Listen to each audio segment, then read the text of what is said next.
Hello, everybody. Welcome to episode 64 of Optimal Living Advice, the podcast where we take any questions you might have about the many struggles of life and get them answered for you here on the show. I am your host, certified life coach, Greg Audino. I'm coming at you today with a question we've definitely never talked about. We've got all new ground here, folks. Today, we are going to be talking about having an imaginary friend as an adult.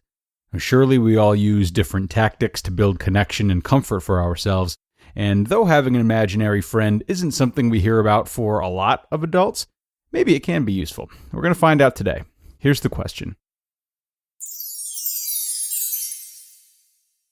Is it okay for adults to have an imaginary friend? A lot of people talk about kids having imaginary friends whom they talk to and play with, share their secrets, etc. Some adults have them too, but they are the ones called a little cuckoo or hallucinating. Why is it so much of an odd or frowned upon thing? An imaginary friend can really know all your secrets, talk to you, never judge you, and best of all, tell no one anything.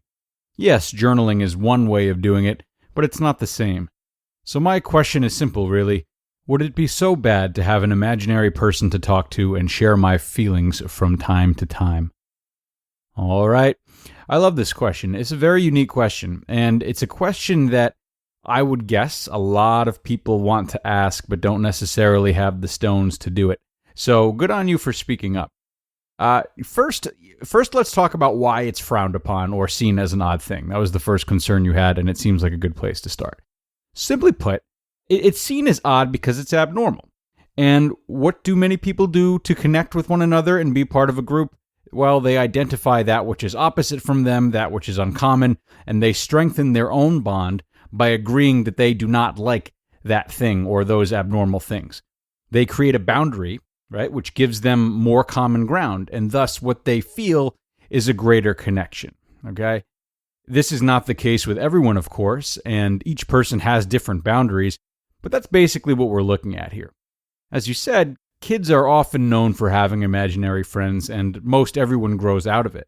And that most everyone grows up to recognize someone who has not moved on from that stage as an outsider, as though something is wrong with them because they didn't develop the same way. And oftentimes they feel they have a case because, a lot of the people that publicly display behavior that would indicate having an imaginary friend are drug addicts or schizophrenics. Although in this case, drug abusers are more likely to be seen as being somehow immoral, unlike schizophrenics. Schizophrenia is a condition that is difficult for many to understand, so they're both shunned to the side. Again, not everyone does this, but most do. It's their way of strengthening their own friendships, which is what you're trying to do. It's the same thing. Everyone has the same goal on that front. It's good relationships.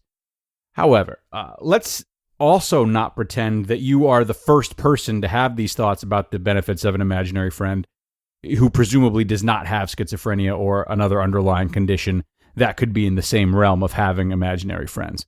Like I said, I'm sure a lot of people want to ask this question of someone, but instead keep this part of themselves hidden away from what they assume is impending public ridicule. Now, with that in mind, there is likely a large number of perfectly functioning adults who rely on imaginary friends from time to time, and therefore that very practice is less abnormal than anyone probably thinks it is. Is it bad to have an imaginary friend if you're an adult? Not really, I don't think so. The idea of an imaginary friend is very unthreatening, isn't it? I'd say it really all depends on how the imaginary friend is utilized. I think that's the most important thing. So listen up. Based on how you finished your question, it sounds to me like your primary goal is having a new outlet to share your feelings with. Now, this is a great thing. I'm always championing people finding ways to express their feelings and to be honest with themselves, and that's just done in different ways. You mentioned journaling. That's one. Praying is one. Support groups are another one. Poetry, songwriting, there's tons. Why shouldn't an imaginary friend be added to this list of widely practiced means of expressing feelings? What I will remind you of, however, is what I said before about everyone is striving for the same sense of connectedness, is that sense of connectedness is most complete when it is with other people. So if you choose to take up an imaginary friend, I would recommend doing so with the intention that over time, that imaginary friend helps you express the same feelings to other people that you do to them. So get things off your chest and say what you want to say.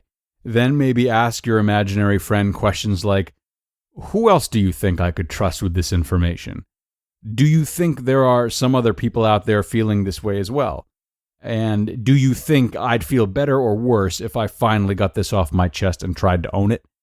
So if your imaginary friend is a friend worth having, you'll probably find them encouraging you to love and accept yourself for who you are and the complicated feelings that make you you and are a part of your journey. But it sounds like that's a journey for you two to go down together, so I don't want to get in the middle of it.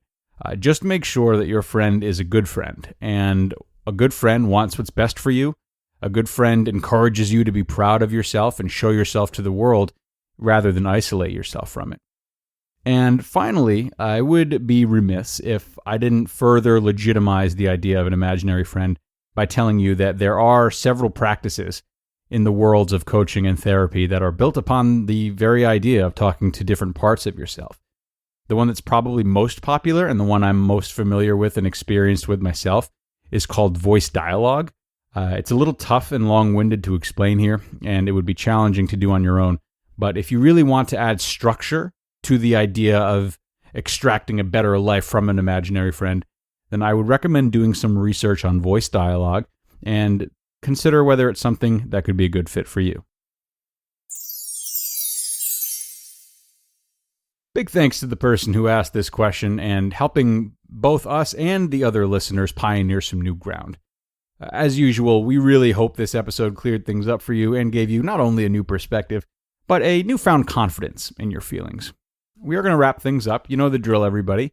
You can email us your own questions that you'd like answered on the show. You can send them to advice@oldpodcast.com. Advice@oldpodcast.com. We will do our very best for you. You can also check us out online. I am at gregaudino.com, and the whole team is at oldpodcast.com. It's good content, good newsletters, good everything, in my humble opinion. So check them out. All right. Thank you so much for stopping in, everybody. Cannot wait to talk to you again next time, and take care.